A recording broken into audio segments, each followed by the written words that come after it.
오늘 본문은 임박한 예루살렘의 멸망과 장차 있게 될 세상의 종말에 대한 예언의 말씀입니다. 우리가 주목할 점은 종말의 징조와 현상에 대한 것보다는 그때 받게 될 성도들의 순환, 그리고 그것을 견뎌내야 할 인내에 대한 교훈입니다. 현상이나 징조의 문제가 아닌 그런 현상이나 징조가 나타났을 때에 나는 어떤 신앙인으로 바로 서게 될 것인가. 이것이 바로 예수님의 관심이고 성경이 우리에게 주시는 메시지라는 것입니다. 요한계시록이 여러 가지 징조에 대한 이야기, 현상에 대한 이야기를 하는 것 같지만 원래 본질적으로 요한계시록의 말씀은 그런 현상과 징조 가운데에서도 성전 안에 거하는 자들, 그리스도 안에 거하는 자들이 되어야 한다는 말씀을 주고 있는 것이죠. 환란이 있겠지만 그 환란 속에서 그리스도를 믿는 믿음이 꺾여지지 않고 더 주님을 의지하고 바라보면서 그 고난과 환란의 때를 이겨내는 믿음의 사람들이 되라. 그래서 천상의 예배를 드리는 일들이 이제는 속히 올 것이다 라고 하는 하늘의 소망을 가지고 오늘의 삶을 견디는 하나님의 백성들이 되라고 하는 메시지를 요한계시록이 주는 것이기 때문에 무서워하면서 받을 책이 아니라 기뻐하고 감사하고 감격하면서 받아야 될 책이 바로 요한계시록의 말씀이고 오늘 본문과 같은 메시지라는 것입니다. 세상이 흉흉해지고 여러 가지 문제들이 발생한다고 쫄지 마세요. 하나님께서는 우리를 세상 가운데에서 담대하게 주의 사명을 감당할 수 있도록 사명을 주셨습니다. 그 사명을 감당할 수 있는 능력 또한 하늘에서부터 우리들에게 허락하셨음을 믿으시기 바랍니다. 그래서 오늘 저녁 때 하나님이 부르시더라도 그 부르심 가운데에서 부끄럽지 않도록 하기 위해 오늘을 최선을 다해 살아가는 자들이 진짜 정말로 건강한 종말론적인 신앙을 가진 자들의 삶의 모습이라는 것을 기억해야 하는 것이죠.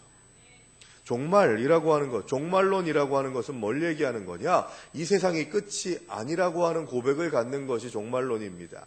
그러니까 잘못된 종말론을 가진 자들은 끝난다라고 하는 것에 집착하지만 우리 믿는 자들은 끝나는 그 시간들 속에서 새로운 시작이 선포되는 거예요. 영원한 하나님의 나라에 들어가는 일들이 그 종말이 오고 난 다음에 나타나게 된다는 것이죠. 예수님께서 이 땅에 오셔서 심판하시는 일들이 일어나지만 믿지 않는 자들에 대해서는 심판하시지만 믿는 자들에게는 영원한 생명을 주시는 날이 될 줄로 믿습니다. 그러면 두려워해야 돼요? 기뻐해야 돼요? 그때가 언젠지 알 수 없지만 언젠지를 안다고 하는 사람들은 가짜들입니다.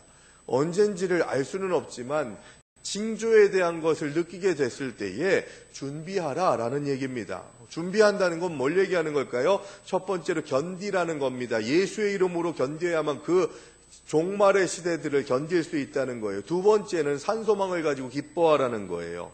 왜요? 종말이 와야 영원한 하나님 나라, 새하늘과 새 땅이 열리게 되거든요. 그러므로 어떤 상황에서도 우리는 두려워하거나 무서워하는 자들이 되어서는 안 된다는 것입니다. 세상의 종말에는 거짓 선지자가 나타나서 성도를 미혹하는 일과 전쟁, 기근, 지진이 빈번하게 성도들에게 일어나고 성도들에게는 핍박이 가중된다고 오늘 본문은 말씀합니다. 예수를 믿고 따르는 일이 결코 쉬워지지 않게 된다는 얘기죠. 그래서 13절의 말씀에서는 그러나 주님께서는 끝까지 견디도록 우리를 응원하신다고 말씀하고 있죠. 그냥 옆에서 응원만 해주는 것이 아니라 견딜 수 있는, 이길 수 있는 능력 또한 허락하시는 줄로 믿으시기 바랍니다. 갑작스러운 환란이 우리를 실족하게 하는 신앙의 올무가 되지 않도록 안일한 자세를 버리고 깨어 있어야 하는 거예요. 그런 점에서 지금이 종말의 때라고 이야기하지 않습니까? 어려운 중에도 끝까지 인내하면서 최선을 다해서 그리스도의 진리를 드러내는 삶을 산다면 주님께 칭찬받는 하나님의 사람들이 될 줄로 믿습니다. 예수님은 하나님의 의가 떠나버린 예루살렘 성전이 곧 무너질 것을 내다보시는데 제자들은 성전의 외형이 그토록 화려하고 웅장한 것에 감탄을 금치 못합니다.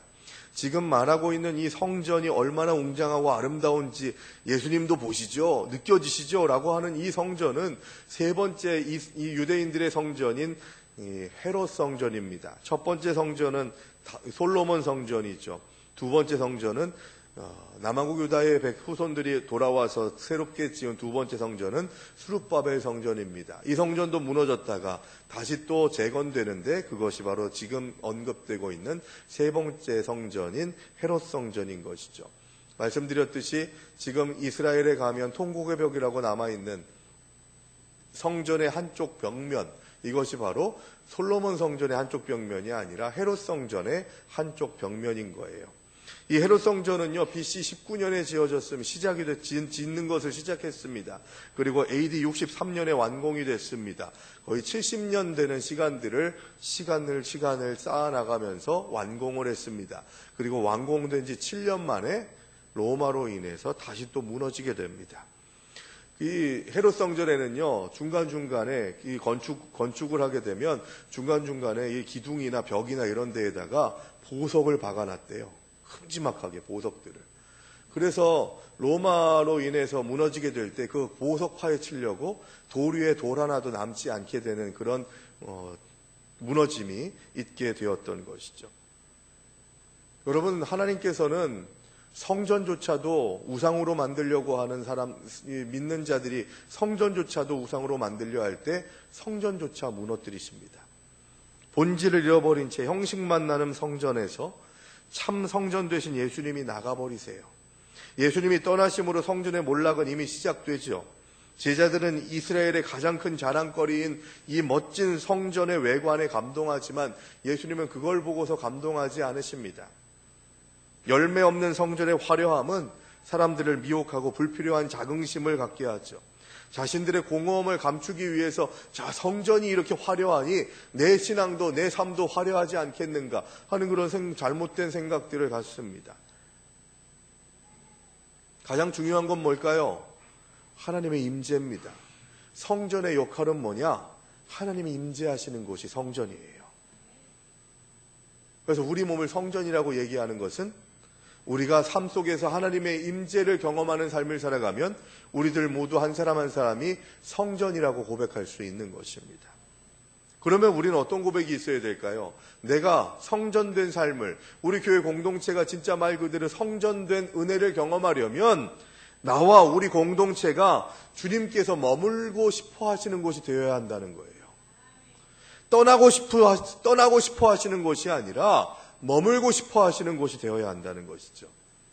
건물로서의 교회가 중요한 것이 아닌 그 건물 안에서 모이고 예배하고 헌신하고 순종하는 우리 하나님의 백성들의 이 회집이, 모임이 하나님이 보시기에 기뻐하는 공동체가 되어야만 교회가 성전될 수 있다는 거예요.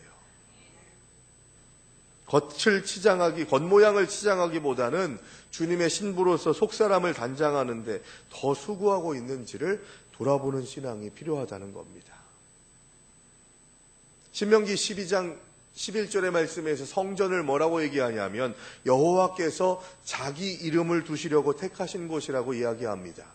성전의 의미가 이거예요. 여호와의 이름이 보시어지는 자리, 여호와의 이름이 존귀하게 세워지는 자리, 이것이 바로 성전입니다. 그럼 우리 교회는 성전입니까?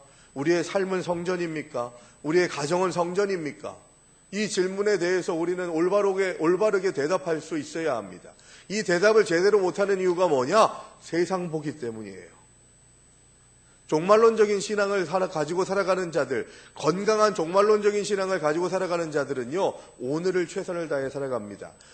건강하지 못한 종말론을 가진 자들은 야, 내일 언제 종말이 온다고 하니까 오늘 그냥 막 살아도 돼 하는 생각으로 오늘을 함부로 살아갑니다. 그러나 건강한 종말론적인 신앙을 가지고 있는 자들은 오늘 저녁 때 주님이 임재하셔서 종말이 온다 할지라도 지금 순간에 감당해야 될 삶을 최선을 다해 감당합니다. 왜요? 종말의 순간에 부끄럽지 않기 위해서. 하나님께서 주신 사명을 최선을 다해 감당합니다. 그래서 오늘 설교의 제목이 오늘을 종말처럼 살아가야 된다는 거죠. 오늘을 종말처럼 살아간다는 것은 미래에 올 종말에 하나님 앞에 섰을 때 부끄럽지 않은 자가 되기를 다짐하고, 그래서 하나님께서 원하시고 기뻐하시는 삶의 시간들을 경험하기 위해서 더 구체적으로 헌신하고 주님의 뜻을 세워나가기를 소망하는 자들이 건강한 종말론적인 신앙을 가진 자들이라는 겁니다. 미래에 대한 소망을 가지고 있으니까 오늘도 건강하게 살아갈 수 있게 되는 것이죠. 오늘날 종말에 대해서 무감각해져 버린 우리들의 모습이 제자들의 모습과 별반 다르지 않습니다. 곧 다가올 종말을 지혜롭게 대비하라는 주님의 말씀이 가슴속 깊이 다가와야 되는데, 조금 있으면 십자가를 짊어지시고 사흘 만에 부활하시고 승천하셔서 이제 제자들이 성령 충만해져 가지고 주님의 일을 이어받아야 됨에도 불구하고, 야, 헤롯 성전 대단하지 않습니까? 웅장하지 않습니까? 놀랍지 않습니까? 하는 그런 생각을 갖고서 계속해서 건물만, 세상만 쳐다보고 있는 거예요. 여러분, 우리 교회가 세상이 되지 않게 되기를 간절히 원합니다. 교회도 세상 될 수 있어요. 지금 그렇게 많이 돼가고 있지 않습니까? 주님이 임재하지 않으시면, 여호와의 이름이 이 자리에 있지 않으면 우리 교회는 건물로 밖에는 의미가 없는 거예요. 세상인 거죠. 우리 화평교회 공동체가 성전 되기를 간절히 원합니다. 그러려면 여호와의 이름이 있어야 돼요. 하나님이 함께 하셔야 돼요. 임재가, 여호와의 임재가 있어야 된다니까요. 주님이 동행하시는 은혜가 있어야만 우리가 진짜 성전된 삶을 살아가게 될 줄로 믿습니다. 그런데 유대인들은 성전이 있으면 망하지 않을 것이라고 하는 기복적인 신앙으로 성전을 우상화했습니다. 그래서 예수님은 겉만 화려한 성전이 무너질 것이라고 하시는데, 제자들은 그 성전이 영원한 줄로 알고 있었던 것이죠. 세상에 속한 것은 다 무너진다는 것을 알고 준비하는 삶이 누구보다도 믿는 자들에게 필요하고, 누구도 피할 수 없는 종말을 대비하는 가장 중요한 자세라는 것을 우리는 잊어서는 안 됩니다. 내일을 준비할 수 있어야 돼요. 내일 더 잘 살고 등 따시고 배부른 삶을 찾아 나가자는 것이 아니라, 죽음 이후에, 종말 이후에 또 다른 삶이, 영원한 삶이 있다는 것, 영원한 그 삶을 영벌의 삶으로 살 것인지 영생의 삶으로 살 것인지를 우리가 생각해야 된다는 거죠. 제대로 된 신앙인들은 종말론적인 신앙을 가진 자들입니다. 그래서 오늘 내가 경험하는 아픔과 문제가 다가 아니라는 것을 생각하게 됩니다. 지금 살아가는 삶의 시간들이 다라고 생각하니까 지금 경험하는 문제들과 상처와 아픔들이 영원할 것이라고 생각하잖아요. 영원의 삶에 비교했을 때 우리들의 삶은 지금 100세 시대라고 그렇게 이야기하지만 80, 90세, 100세까지 살더라도 100세까지 다 사는 삶을 살았다고 해가지고 그 사람이 다 하나님께서 다 복을 주시는 삶을 사는 것이냐? 아니잖아요. 하나님을 모르고 하나님이 기뻐하지 않으시는 일들을 하는 악한 사람들도 장수합니다. 그러면 우리의 삶 속에서 당하게 되는 그런 여러 가지 삶의 과정들이 다가 아니라고 하는 고백을 해야만 우리들이 이 세상에서의 삶에서 경험하는 것들이 나를 무너뜨리지 못하게 한다는 거죠. 이 또한 지나가리라 라고 하는 고백을 가질 수 있는 거예요. 잘 될 때 이 또한 지나갈 것이다 라고 하는 생각으로 교만해지지 않고, 힘들고 어려울 때, 고난 가운데, 아픔 가운데 도저히 감당할 수 없는, 회복이 되지 않는 것 같을 때, 그때에도 이 또한 지나가리라. 내 인생이 이런 아픔과 문제와 상처로만 가득하지 않을 것이기에 하나님께서 또 다르게 주시는 은혜 가운데에서 기쁨과 감사의 제목들을 허락해 주실 것이라고 하는 고백 속에서 이 또한 지나가리라 고백할 수 있어야 되는 거죠. 영원한 것은 하나님의 나라에서 누리는 것입니다. 우리의 지금의 삶은 영원의 삶을 쫓아가는 삶이지 영원의 삶에 들어간 것은 아니죠. 영원에 비교하면 우리들의 80세, 90세, 100세의 인생은 점과도 같은 것입니다. 어떻게 그거를 내 인생에 다라고 이야기할 수가 있겠어요?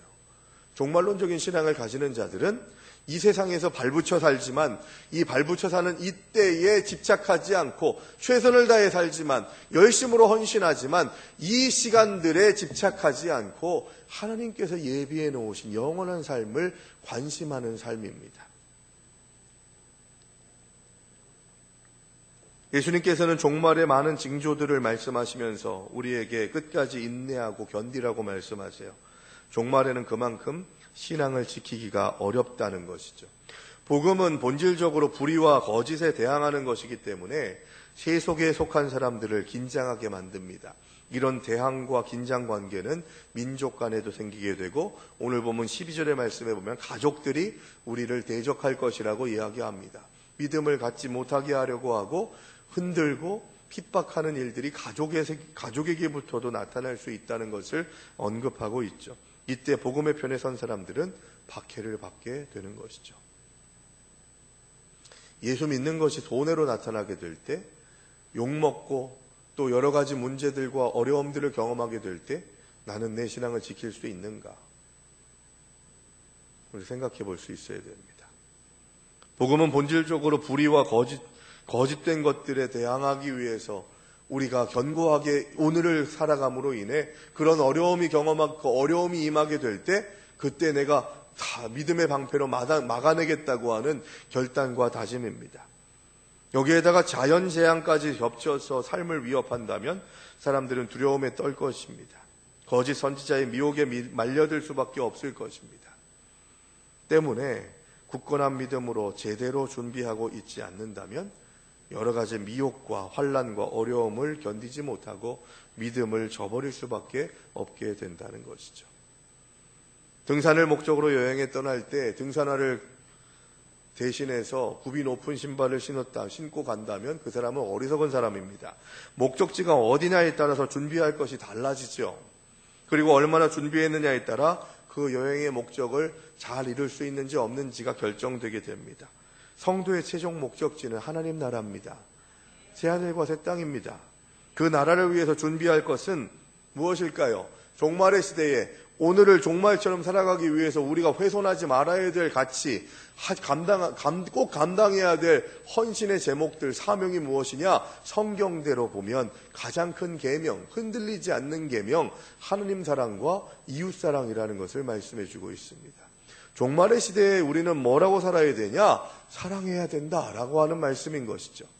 환난 때에 사랑의 증거를 남기는 일은 쉽지가 않습니다.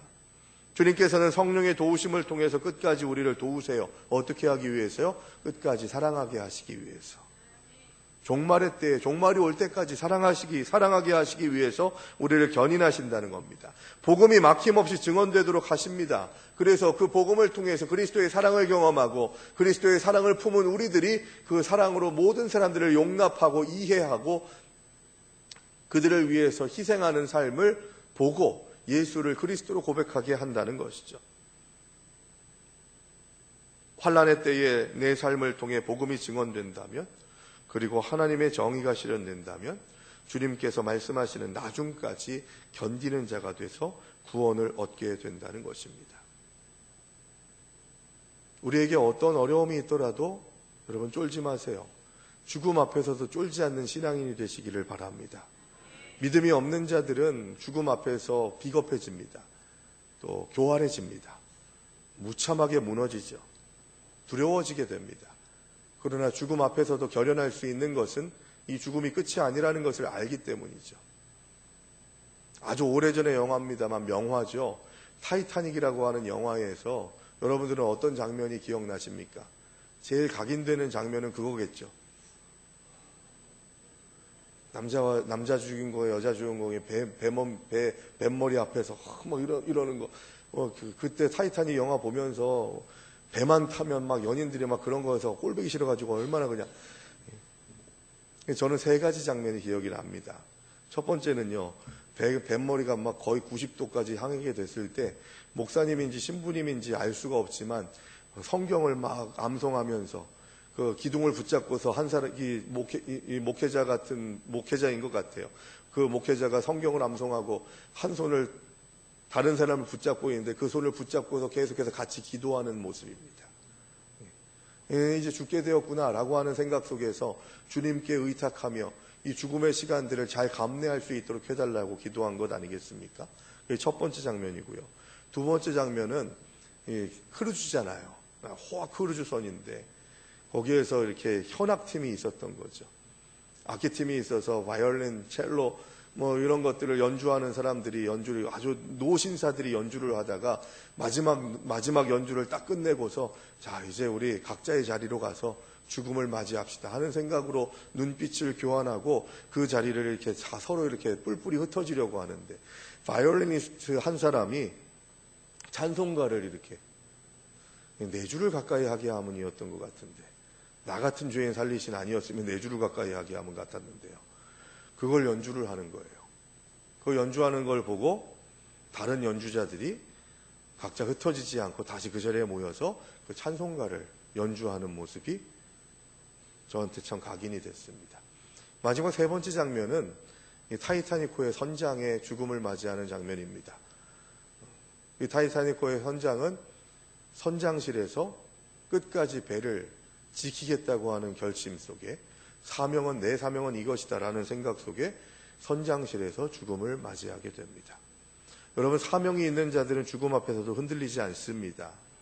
하나님께서 주신 사명을 붙잡으시기 바랍니다. 그러면 오늘을 종말처럼 살아갈 수 있습니다. 그리고 그 사명을 감당하는 시간들을 통해서 세상에는 쫄지 않지만 그 사명을 감당하는 그 사명이 바로 사랑에 있음을 믿음으로 고백하게 될 때 흔들림 없는 신앙 고백으로 주님 앞에 나아가게 될 줄로 믿습니다. 그러니까 두려워하지 말라고 주님께서 말씀하시는 거예요. 왜요? 동전의 양면을 보는 것과 같이 이 세상의 종말을 뒤집어 보면 곧 새하늘과 새 땅이 완성되게 된다는 것도 종말 이후에 일어날 일이기 때문입니다. 새 시대의 시작이 바로 종말 이후에 생기게 된다는 것이죠. 인류가 두려워하는 종말에는 우리가 그토록 기다리고 소망하던 하나님 나라의 영원한 은혜를 우리들에게 준비해주고 계시다는 것을 믿으시기 바랍니다. 그러니까 오늘 내가 경험하는 삶이 다가 아니에요. 지금 내 문제가 다가 아니라니까요. 하나님 나라에 가면 아무것도 아닌 것인데 거기에 전전긍긍하지 말라는 겁니다. 종말을 향한 우리의 마음이 결코 두려움에 떨어서는 안 됩니다. 그러므로 종말은 우리를 겁주기 위한 것이 아니라 사랑과 정의를 끝까지 지킬 수 있도록 힘을 주시는 기회의 때라는 것을 고백할 수 있어야 되는 거죠. 성도는 세상으로 인해서 핍박을 받지만 주님이 그보다 큰 위로를 주신다는 것을 믿으시기 바랍니다. 핍박을 받아요. 고난이 있어요. 그런데 그 고난과 핍박보다 더 큰 은혜를 누리는 자들이 진짜 은혜의 백성이요 믿음의 백성입니다. 잠시 동안의 시련은 우리를 영원한 영광으로 인도하는 관문입니다. 고난을 견디는 성도는 상을 잃지 않을 것입니다. 성도를 핍박하는 자들과 불경건한 자들이 심판받고 부끄러워할 때에 성도는 사라지지 않은 영광의 면류관을 받게 될 줄로 믿습니다. 이 은혜를 사모하시기 바랍니다. 나를 흔들 수 있는 세상에 그 어떤 것도 없다는 것을 고백하시기 바랍니다. 세상 권세가 그리스도의 십자가를 이기지 못함을 기억하면서 십자가를 붙들고 고난을 끝까지 견디는 것이 종말론적인 신앙을 가진 자들의 사명이라는 것이죠. 세상이 종말을 당할 때에 그 환난의 때에 나는 과연 주님의 말씀대로 하나님을 사랑하고 이웃 사랑하기를 변함없이 할 수 있겠는가? 이 질문에 우리는 긍정적으로 아멘으로 대답할 수 있어야 됩니다. 기회가 주어질 때마다 사랑의 증거를 쌓아야 돼요. 오해하고 원수 맺고 반목하는 증거가 아니라 사랑의 증거, 은혜의 증거, 용서와 용납의 증거들이 쌓여져 나갈 수 있어야 됩니다. 그리고 그 자세가 흐트러지지 않도록 늘 기도하고 말씀으로 깨어 있어야 할 줄로 믿습니다. 교회 안에서 상처받으면 직분을 쉽게 그만둘 때가 많죠. 내가 왜 이 일까지 해야 되나 하는 그런 생각들을 가질 때가 많습니다. 그러나 성숙한 성도라면 하나님께서 언젠가는 진실을 드러내시리라고 믿으면서 인내하고 기도할 것입니다. 설령 그렇지 않더라도 끝까지 충성하는 것이 성숙한 신앙인의 자세라는 것이죠. 그리스도의 이름으로 사랑을 베풀 때 꼭 기쁜 일들만, 좋은 일들만 결과로 얻어지는 것이 아닙니다. 때문에 우리는 종종 왜 나만 손해봐야 돼? 나만 사랑해야 돼? 왜 나만 용서해야 돼? 하는 그런 생각들을 가질 때가 많습니다. 그러나 만약 우리가 종말을 맞을 준비가 돼 있고 우리의 마음속에 종말 신앙이 확고하다면 세상 사람들이 다 몰라주더라도 우리 주님 하시지요 라고 하는 그 말 한마디로 오늘 가운데에서 손해보더라도 그것이 하나님의 뜻이라면 하나님이 기뻐하시는 정말로 건강한 종말론적인 신앙을 가지고 있는 믿음의 사람들이라면 그 일을 감당하는 자들이 되어야 할 줄로 믿습니다. 종말론적인 신앙을 가진 자들이 사명에 집중해야 되고 그 사명은 바로 사랑, 하나님 사랑과 이웃 사랑으로 대표되어야 된다고 말씀드렸는데 저는 말씀을 마무리하면서 이런 생각을 해봅니다. 어디부터 사랑해야 될까? 어디부터 사랑해야 될까? 가까운 곳에 있는 자들부터 사랑하시기 바랍니다. 가족들부터 사랑하시기 바랍니다. 믿음의 형제 자매들부터 사랑하시기 바랍니다. 2001년도 11월에 미국 뉴욕에서 발생한 테러 희생자들이 사망 직전에 휴대전화를 통해서 남긴 마지막 말들이 전달돼서 더 아픈 마음을 갖게 했던 적이 있습니다. 건물이 붕괴되기 전에 비행기에 건물이 부딪히고 건물이 붕괴되기 전에 건물 안에 있었던 사람들이 아직 살아있을 때 죽음을 코앞에 둔 마지막 순간에 가족들에게 전한 문자 메시지, 이런 내용들입니다. 여보 사랑해. 뭔가 엄청난 일이 일어난 것 같아. 나는 아마 살 수 없을 것 같아. 아이들을 잘 부탁해. 또 다른 사람의 문자 메시지입니다. 빌딩이 지금 뭔가에 맞은 것 같아. 내가 여기에서 빠져나갈 수 있을지 모르겠어. 여보 정말 당신을 사랑해. 살아서 당신을 다시 봤으면 정말 좋으련만. 늘 잔소리만 해대는 아내나 남편의 얼굴, 다람쥐 쳇바퀴처럼 돌듯 하는 직장 생활들, 지겹게 느껴질 때도 있어서 꼭 빨리 탈출하고 싶을 만큼 우리들의 삶을 지치게 만들고 힘들게 하는 일상과 주변의 사람들이 사실 얼마나 소중한 사람들인지, 소중한 것들인지를 깨닫지 못할 때가 너무도 많습니다. 오늘을 종말처럼 살아가는 일들은 무엇부터 시작해야 되냐 하면 내 곁에 있는 나의 남편과 아내, 자녀들, 부모님들, 또한 같은 신앙 가운데에서 한 자리에서 한 장소에서 예배드리고 헌신할 수 있도록 하나님께서 허락하시고 짝지어 주신 믿음의 형제 자매들, 믿음의 동역자들에게 먼저 사랑을 베풀고 그들을 용납하고 이해하게 될 때, 그때 종말의 신앙은 견고하게 세워지게 될 줄로 믿습니다. 그래야만 주님 앞에 섰을 때 부끄럽지 않은 하나님의 백성들이 된다는 것이죠.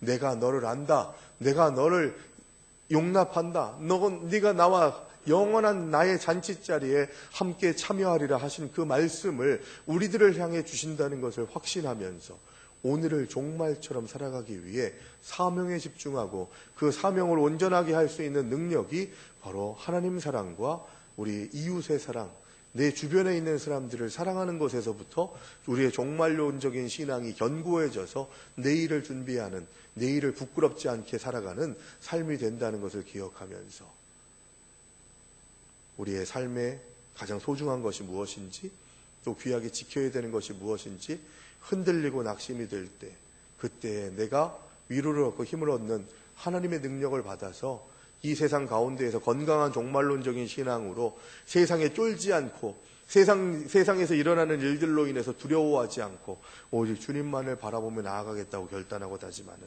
저 여러분들 되시기를 주의 이름으로 축원합니다. 주신 말씀 기억하면서 침묵으로 결단의 기도를 드립니다.